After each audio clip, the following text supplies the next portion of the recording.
political correctness is out of control. I mean, officially, this time I think we've broken it. And they always love to fiddle with it in places like school. Don't say fiddle, Paulie. There's an example. Don't say fiddle and schools in the same sentence. I'm not telling you not to. I'm just recommending it. It's probably not great. There's an example of it today. The bloke who runs our education system has come up with a new anti-homophobia campaign to make sure that kids feel included if they're gay or lesbian in schools. Seems like a good enough idea. Gee, there's been a lot of gay and lesbian talk around schools lately. Just wasn't on the agenda when I was at school. Which would make you think, okay, so what are they going to go off and do?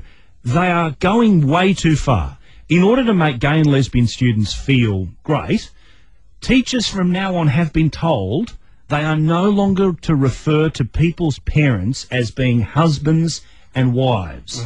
They're only to refer to a kid's parents as being partners. There's no such thing as girlfriends and boyfriends. There are partners. It's all part of, quote, what a wanky term this is, diversity training. Yeah, no, yeah. Like, I mean, what a massive, massive load of. Like, I thought the whole thing of the education system is you learn how to spell, you learn how to write, and you learn how to add stuff up. Most people who leave high school can't do those things. But they apparently know the difference between a partner and a girlfriend. Isn't that interesting? Because it would also, though, play into the idea of de facto.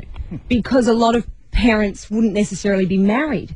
And kids, that's an interesting point. Kids whose parents aren't married wouldn't be used to husband and wife being used, would feel like they were being discriminated against too. Do they have to say my de facto partner or my de facto mother? But they just say my mum and dad aren't married. But maybe husband and wife is a bit archaic. But how ridiculous that if you are husband and wife, you can't be called it.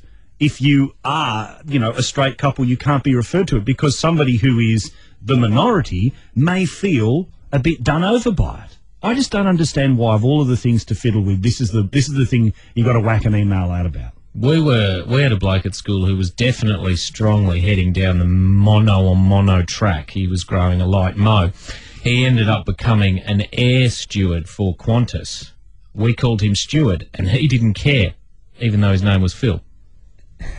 I'm just reading as well. Also under this plan for making sure that people have diversity training, they're now thinking about like a class similar to the PE health business, where at least part of that will be about learning about gay, lesbian, bisexual, and transgender issues, as well as making sure that there's more diverse books in the library and videos covering their issues. What, they're going to stack pornos in there now? 18. Bareback 12? 18 past 7. You know what they're called, don't you, Paulie? No, I don't. 18 after 7.